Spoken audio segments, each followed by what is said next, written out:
ایک بینک ہو اور وہ بینک کہے کہ بھائی اس وقت ہمارا پر کسٹمر ٹائم سرونگ ٹائم پر کسٹمر، دیٹ از ایک کسٹمر بینک کے اندر داخل ہو اور اس نے چیک کیش کرانا ہو تو اس کو کتنا ٹائم لگتا ہے. ازیوم کرتے ہیں کہ اس کو ابھی موجودہ حالات میں 5 منٹ لگتے ہیں اور بینک سیٹ کرے target that we have to reduce that to 2 minutes.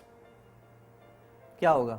ان کے سٹاف، ان کے آپریٹرز، جتنے بھی جو لوگ اس میں سسٹم میں شامل ہیں، ان سب کے سامنے ایک ٹارگیٹ ہوگا کہ ہم نے اپنی کسٹمر سروس کو کس طرح انہانس کرنا ہے کہ ہم اس ٹائم کو کم کر کے کرتے 2 منٹس پہ لے آئیں average time. And this actually helps us in improving the organizational products and services. جب ہم ٹائپس آف بینچ مارکنگ کی بات کرتے ہیں تو ہمارے پاس ہم کئی قسم کی بینچ مارکنگ سے فائدہ حاصل کر سکتے ہیں. One is called the basic one is called internal benchmarking. Internal benchmarking کیا ہے؟ دیکھیے اپنے آپ یہ بینچ مارکنگ آپ خود بھی کر سکتے ہیں. یہ ایسے ہے کہ آپ نے کہا کہ بھائی پچھلے سیمسٹر میں میرے جو ریزلٹس آئے، لیٹ سے آپ کے ایک سبجیکٹ میں 70% آئے، 80% آئے، جو بھی آپ کے مارکس آئے، آپ اس کو بینچ مارک بنائیں اور کہیں کہ اب میں اگلا جو سیمسٹر دوں گا اس میں مارکس اس سے بہتر لانے کی کوشش کروں گا. What are you trying to compare with? You are trying to compare with your own results, past results, and you are trying to improve on what you have done in the past. The only catch in this situation is کہ اگر آپ کی previous performance was already لاؤزی تو آپ شاید ہو سکتا ہے دنیا بہت آگے ہو سکتا ہے ایک ایسا سبجیکٹ ہو جس میں ساری دنیا 90% مارکس لے رہی ہو اور آپ نے 60 لیے ہو تو آپ 62 لے کے کہہ رہے ہو کہ یار میں تو پہلے سے بہتر ہو گیا ہوں. سو یہ ایک اس میں انٹرنل بینچ مارکنگ میں ایک تھوڑی سی ڈیفیکلٹی ہو سکتی ہے. دوسری ہمارے پاس بینچ مارکنگ ہے جس کو ہم کہتے ہیں کمپیٹیٹو بینچ مارکنگ.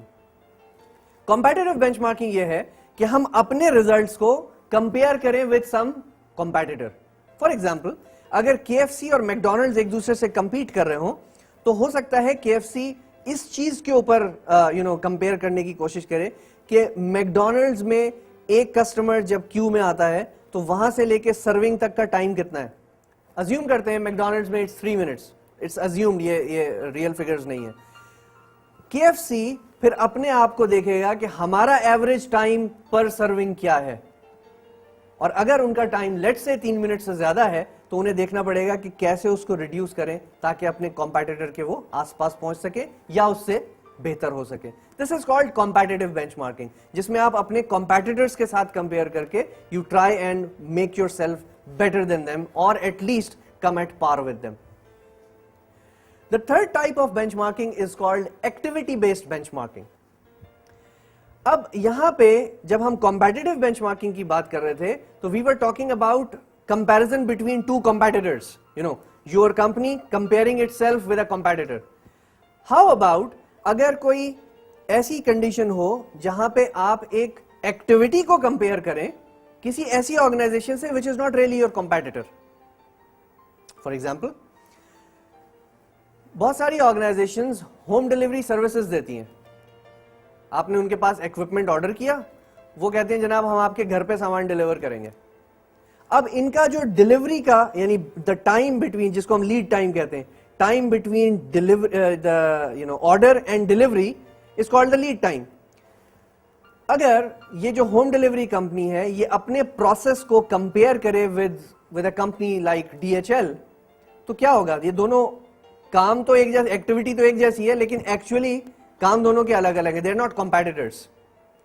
سو کیا ہوگا کہ یہ جو ہوم ڈیلیوری والی کمپنی ہے یہ اپنے اس ڈیلیوری پروسیس کو ایٹ پار لانے کی کوشش کرے گی ود DHL اور with any other courier company جو ایسا ہی ایک کام کرتی ہے بٹ کمپیٹیٹر نہیں ہے.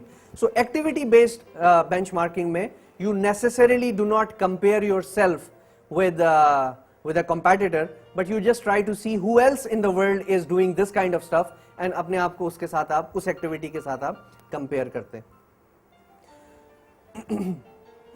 جینرک بینچ مارکنگ ایک اور کانسیپٹ ہے جس کو بھی ہم یہیں پہ ڈسکس کر لیتے ہیں. یہ اس وقت آپ جینرک بینچ مارکنگ آپ اس وقت کرتے ہیں جب آپ کے پاس کوئی کمپیریزن کے لیے کوئی بہت زیادہ آپشنز اویلیبل نہ ہو. Let's say your organization is making something which nobody else makes. تو آپ اپنی پرفارمنس کو کس سے کمپیئر کریں گے؟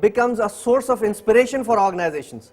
It gives people a direction to work on, and obviously it becomes a source of motivation as well.